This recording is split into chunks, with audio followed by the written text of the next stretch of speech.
اخبار نادي الزمالك. فيريرا عنده شرط جزائي؟ لا، ما عندوش. عنده ايه؟ عنده فلوس تكمله عقده 7 شهور. هو عايزهم 55,000 دولار في 7. نادي الزمالك بيتفاوض معاه نديله 100,000 دولار، هياخدهم ولا لا الله اعلم. وقربت. طيب البديل مين؟ جوميز، كارتيرون، زيمباور، عموته، نور الدين بن ذكري.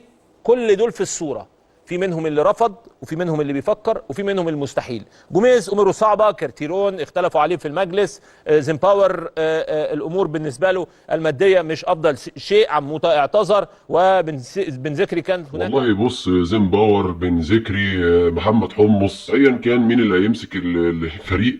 بس الحمد لله الحمد لله ان السباك اللي كان ماسكنا اتوكل على الله.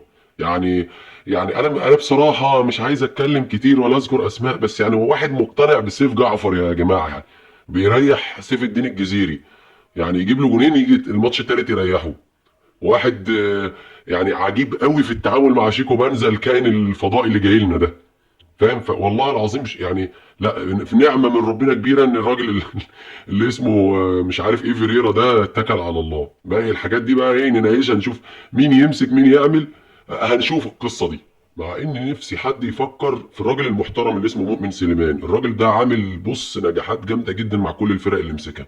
بس هنشوف عموما القصه دي رايحه لفين. هيكون موجود في السوبر. طيب النهارده هل يكمل احمد عبد الرؤوف ولا نبقى في انتظار اجنبي؟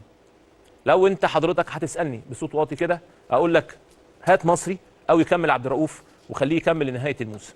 النهارده الزمالك بيعاني من ازمه ماديه، هتجيب واحد بكام؟ وهل هتقدر تجيب واحد كويس بارقام كويسه؟ صعب.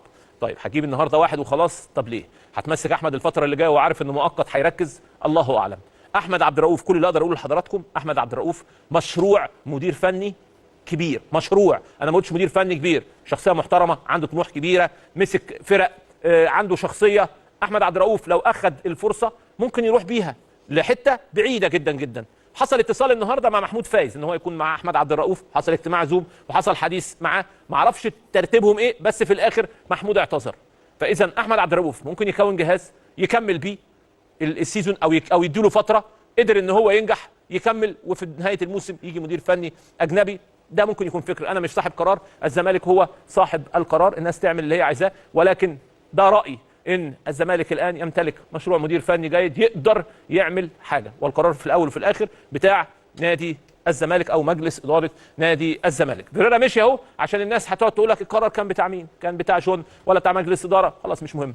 احنا الناس قالوا ادي العلاقه وادي الموضوع، وهنشوف الدنيا ماشيه ازاي. مع احترام الكلام حضرتك يا كابتن سيف، انت بتقول رايك وكل حاجه. طب يعني اللي يا جماعه مثلا ما نفكرش في واحد زي مؤمن سليمان؟ يعني هو فين مؤمن سليمان طيب من حاجات زي كده؟ ليه يا جماعه واحد محقق نجاحات جامده جدا في العراق وكل الانديه اللي مسكها او ايا كان الفرق اللي دربها كلها ليه معاها بصمه؟ ليه مصمم على ان انا اروح في حتت توديني لمدربين صف ثالث ورابع في اوروبا زي اللي كان ماسكنا الحلاق ده؟ ليه كده يعني؟ ليه؟ مع احترامي طبعا مش قصدي حاجه على يعني قصدي ان هو مش في مكانه الصح، يعني مع احترامي لاي وظيفه يعني. لكن انا بتكلم على ايه؟ ليه ما نروحش لمؤمن سليمان؟ هو ليه يا جدعان احنا ما بنفكرش فيه؟ ليه ما في مجلس الاداره ما يقولكش لا احنا اتفاوضنا معاه حتى ورفض، او عنده شرط جزائي او اي حاجه؟ ليه اسمه ما بيطرحش؟ ليه دايما ببص هل احمد عبد الرؤوف يكمل؟ مع احترامي لاحمد عبد الرؤوف ممكن يكون مشروع، احنا مش وقت احنا مش فيران تجارب ومش في وقت تجارب، احنا داخلين سوبر اهو. هيدخل معانا احمد عبد الرؤوف اللي ماشي من بلديه المحله عشان في المركز الاخير. ماشي يا عم كويس، ربنا يوفقه وممكن يبقى كويس مع الزمالك، مش شرط انه فشل مع البلديه في الفتره الاخيره دي، ما هو نجح معاهم قبل كده. ماشي انا معاك في كل ده. بس احنا يعني الزمالك ما عندوش رفاهيه التجربه، يعني انت تقعد تجرب تجرب تجرب، هنروح فين؟ ويا عم ما بقولكش هات مدرب جامد جدا بياخد 200 و300 الف دولار في الشهر، بس عندك ابنك ابن نادي الزمالك وليه تجربه قبل كده مع الزمالك ناجحه في دوري ابطال افريقيا وراجل ليه اسم وعمل نجاحات كبيره في انديه تانية وفي فرق تانية. ليه ما نفكرش فيه؟ يا رب حد يسمعني وياخد في الاعتبار كابتن مؤمن سليمان. الراجل ده ينفعنا جدا، يا رب حد يسمعني. السلام عليكم.